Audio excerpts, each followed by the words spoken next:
If you spent any time in Australian property investment circles over the past 6 to 8 weeks, then you probably would have heard the panic that negative gearing is dead.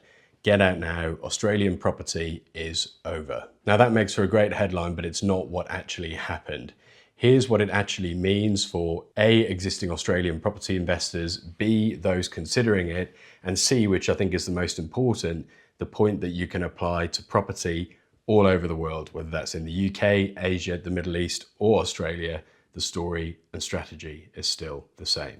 So what actually happened and what's changed? On May the 12th, 2026, as part of the Australian federal budget, the government announced 2 changes. Negative gearing on established residential property is now being limited to new builds effective as of the 1st of July 2027, next year. And the 50% capital gains discount is being replaced with cost-based indexation with a minimum of 30% capital gains tax, CGT. Now it sounds brutal in isolation, but when you read the fine print and zoom out and look at that as part of a strategy of a larger portfolio, it's not so bad. So here's the 3 key takeaways in my opinion. This will directly impact you if you have Australian property or you're thinking about it, and then we'll come on to how it impacts portfolio planning across the board, across countries. Anything you already hold as of the 12th of May 2026 is grandfathered. What does that mean? It means that it is not being touched or changed. So if you bought a property before then, you will still get the full negative gearing and you will still get the full capital gains tax allowance. No changes there. So existing property owners, those that hold property already, no big change. New builds are fully exempt from these changes. So if you buy a new build after the deadline, you'll still get full negative gearing. You'll still get the 50% capital gains allowance. And thirdly, all losses against a residential property, the whole negative gearing concept that was driving Australian property for a long time, they are not lost forever. They are just ring fenced. So previously you could offset those losses against your salary from your job, from your work. Now they're ring fenced and they're just used to offset against losses within your portfolio on that property carried forward indefinitely. So is negative gearing dead? Part of it may be what has died, to use that word, or what we've lost is negative gearing allowing you to offset losses against your salary, your day job. What hasn't been lost is negative gearing itself, capital gains tax allowances, or property as an established asset class that carries many benefits. Now, I get the appeal of throwing your hands up and saying that property is no longer worth it or the game has changed forever, but this is a pattern that we've seen not just in Australia time and time again, such as in 2017 when there was talks about changes to negative gearing, but in all sorts of markets across the board. If you look at the UK, for example, a big property ending change was MIRAS, mortgage interest relief at source, where you can no longer deduct your mortgage cost off your tax bill.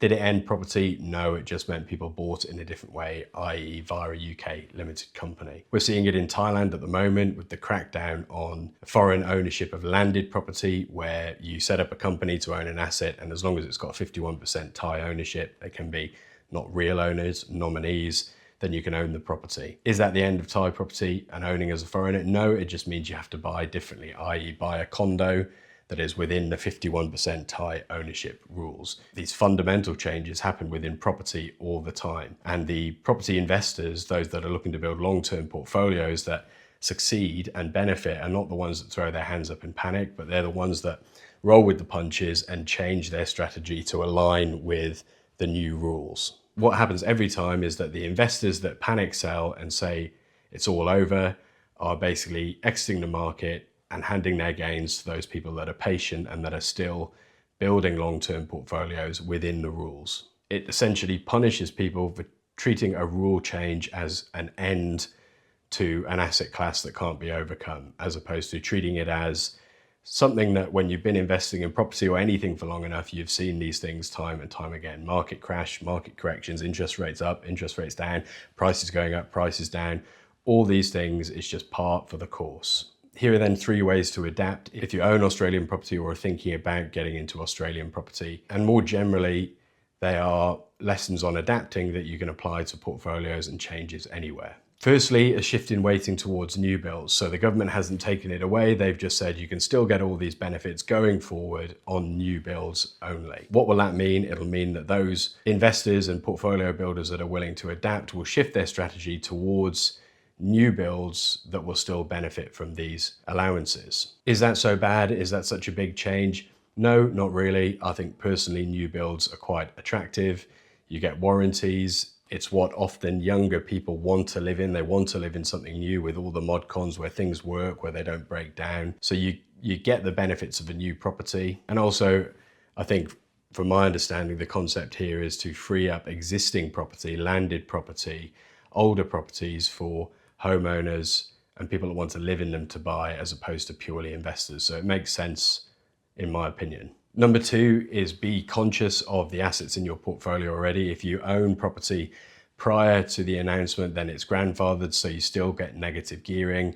This is something then that you need to consider when you're building your portfolio. Okay, how do I build around that? I've got these assets here or this asset here that's still got, even though it's an older building, that's still got the negative gearing. How does that fit into my larger portfolio plan? How will I now build on top of that with new builds or other assets? And number three is lean into the proper structure and proper planning. Prior to Maris, you could pretty much buy any property when interest rates were low.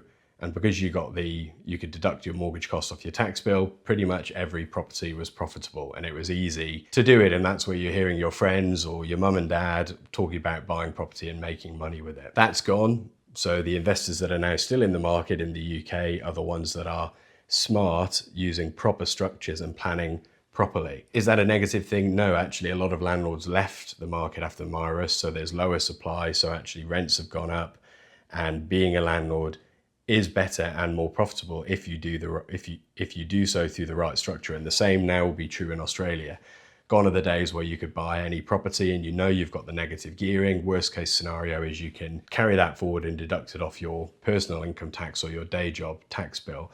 Now you need to be smart. I think we will see a shift towards higher yielding properties as we see in the UK, because if you're not getting the negative gearing, you need it to be cash flow positive or neutral, at least from day one. So there'll be a shift, and the investors that benefit long term, 5, 10, 20 years, are the ones that use the right structure and approach it as a professional landlord. So is negative gearing dead? The version of negative gearing that let you offset your losses on a property against your day job or your salary, yes, that has gone. When you look at the larger picture, you will see that that is not that big of a knockout blow as it seemed, because there is still negative gearing, just in a different format. And the investors that survive and continue to build wealth through building portfolios will be the ones that adapt to those changes. If you hold Australian property or you're thinking about buying Australian property and would like to have a chat on it, then drop your details below. I'll send you one of my recent newsletters that breaks this down in a little bit more detail. And if you'd like to do so, we can have a chat on it. I own Australian property, I've got a portfolio there,